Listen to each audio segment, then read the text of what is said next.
Hello folks, World Cup 2014, day 8, and what a thrilling day. What another thrilling day for soccer fans. We started off the day with Colombia playing against Ivory Coast. Both teams had already played and had already won on their first round, and a tie would probably be enough for both teams to walk on and qualify for the next round. But instead of that, both teams really pursue the goal, especially the Colombian team. What a generation of Colombian team this is. Probably better than the generation that had Asprilla and Rincon, Valderrama, and Higuita. Starting off with the goalkeeper, what a phenomenal goalkeeper David Ospina is. And, the Colombia started off trying to win the match, playing very well with Armero on the left side and Zuniga on the right. Cuadrado, what a player. Fantastic player playing along in the midfield, offensive midfield with James Rodriguez. But they didn't score goals. Touré was playing really well. Also Tioté, this guy is hard as nails, contented the Colombians in the first half. Second half started off, and one funny thing happened. Didier Drogba, probably the best player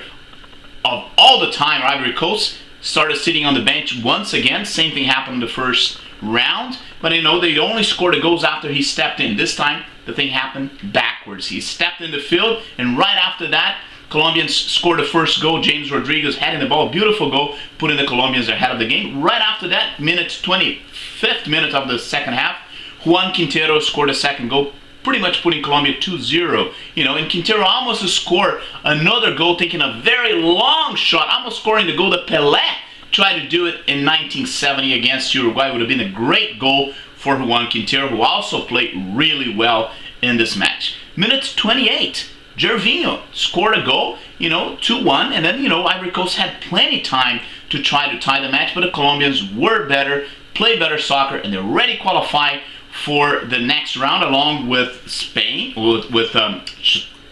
Chile and Holland, that qualify in the Spanish group.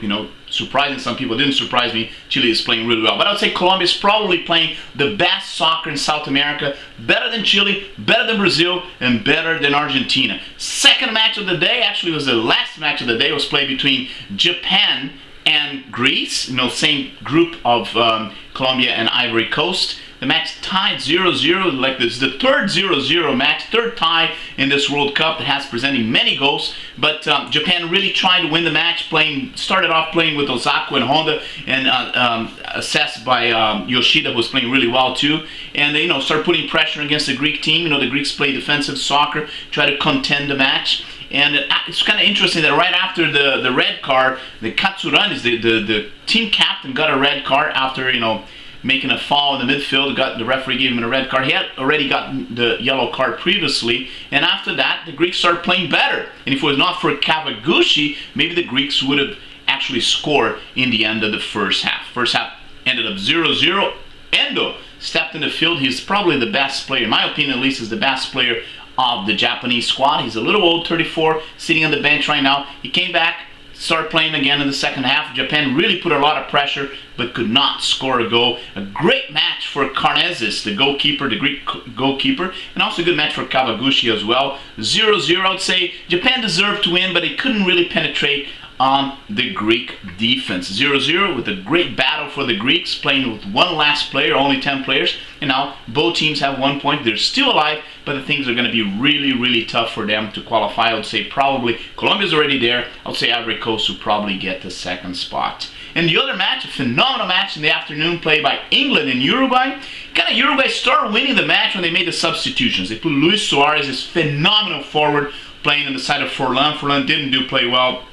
Actually, Forlan played well for 20 minutes. He was an older player and then could not play anymore on the first round. This time they put Suarez, who had surgeries, who had a lot of physical problems, started off the match this day. And also they put Godin and Gonzai, substituting Lugano and also Walter, and actually it worked. Actually the Uruguayan team played much better this time. England, unfortunately, after a good match against Italy with Sterling and Sturridge and Johnson played so well, they came back once again to the same old style, trying to make crosses, using Rooney, trying to push the defenders and try to score goals by force, not by technique. Doesn't work anymore. It didn't work. Actually, this kind of soccer, this crossing, trying to score goals, like heading balls all the time, is so old-fashioned soccer, so outdated, and England's still doing the same thing with Gerrard, trying to do that to Rooney, and it's just not working. And it didn't work once again. Suarez scored the first goal, minute 39, and then, Uruguay played very well defense, very good match for Godin, played fantastic. Muslera appeared really well in this match, second half. The British put a lot of pressure, but, once again, without techniques. Sterling didn't play well, Sturridge didn't work out.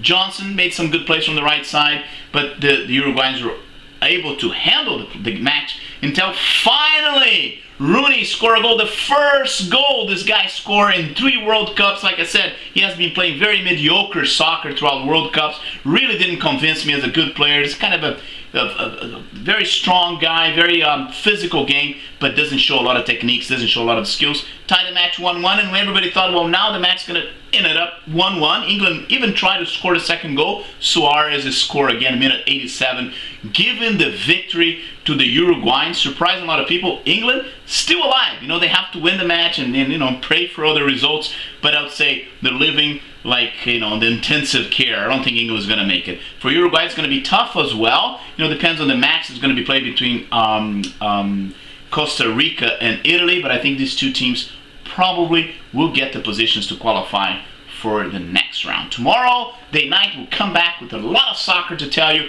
Stay with us. I'll see you next time.